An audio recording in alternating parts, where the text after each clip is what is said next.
Good evening, sir. I'm myself Jahnavi. And myself, Mumina.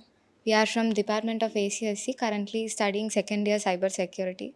So we got some few questions to ask you just to know what basic cybersecurity is and to get some knowledge about that. It will be helpful for our seniors and also the upcoming juniors. So, what are the latest trends and innovations in cybersecurity field that a student should be aware of? Coming to the innovation, before talking about innovations, my first preference, what I ask the young engineers is to understand what are the recent attacks, what are the different hacks that have happened. There are something you can download from the Play Store and understand what is happening across the threat surface, across the world. What are the most recent attacks? Say like code red worm, or like heartbleed of SSL. There are certain hacks that happen. Understand that and then install your threat intelligence in the system, and then read the articles every day. Which company got hacked? Why it is getting hacked? What is the reason behind it? So that gives you an understanding about what the threats are and how to become intel towards the threats, and you start understanding like how the dynamics are changing. That's a good platform to start with.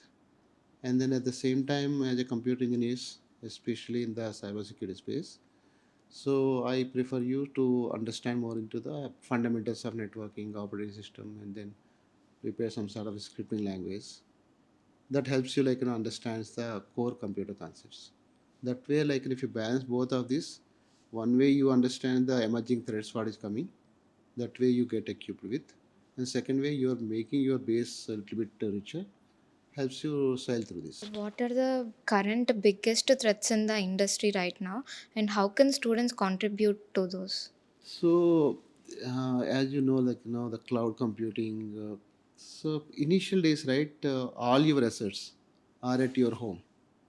Everything, whatever the assets are there, you are keeping the Goddess Biriva at your home only. Now, what is happening when the cloud comes? We are taking our valuable assets and putting in someone's home, which is nothing but cloud. And in this cloud, whether you talk about Google or Microsoft or Alibaba, whoever it is, right? So where the servers are hosted, we don't know. Whether they are in Russia, China. So your belongings are going to a continent which there is a very easy way to hack.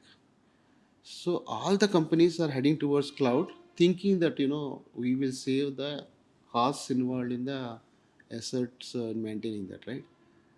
Now that is the opportunity for the hackers to easily grab it. So the companies who host the cloud, they say your asset you have to take care. I will take care about my peripheral.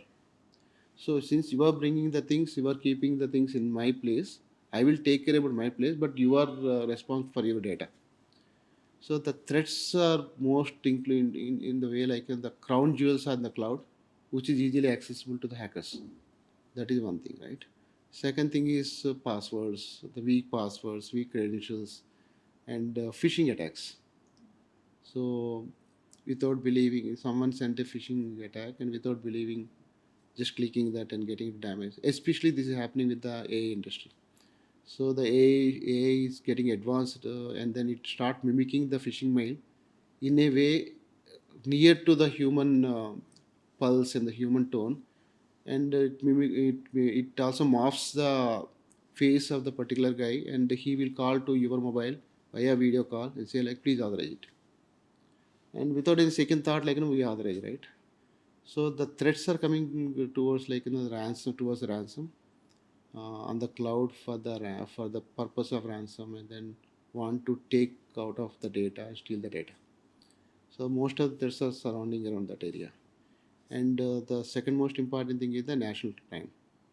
So most of the time, like it is the political war between the nations. So it might be the next generation war might be the cyber war. So they want to take over the critical infrastructures of the country, and then learn the secrets and then do the work. How important is hands on experience for a student to pursue a career in cybersecurity? It can be like internships or whatever it may be. So I don't know what is the idea behind internship. I will tell the fact now. So internship is more like we have a problem. and we'll ask the student to solve the problem with the help of seniors. It may be the case you will get the right internship for the thing what you learned. That's a question mark. And if you're lucky enough, you will be get a chance to sit in a hacking lab and do the hacking. Or if you are having a chance to get into a security operations center and look for the emerging threats and then do the things. But everyone will not get that opportunity, right? So some may get like an automation, do a small part of the automation project and then deploy it, right? So what I prefer instead of internship is good to understand the, um, I mean, the chemistry of how the dynamics in the industry will work. But don't wait for the opportunity to get internship and learn. Instead of that, like um, talk with your professors and best utilize your the labs that they create. So the one which our dean was telling right now, there is a lab, hacking lab, which is isolated lab. So best use out of it. So definitely organizations will give certain internships, but not as much as what you learn practically in your labs in colleges. So, at last, what message would you like to convey to the BTech students aspiring in this field of cybersecurity? So my message is simple. So whatever you learn, learn to the core. Learn to the core. Don't be a jack of all, but master in one. And then you create a flagship in that, and then sit in the interview. You'll definitely crack it.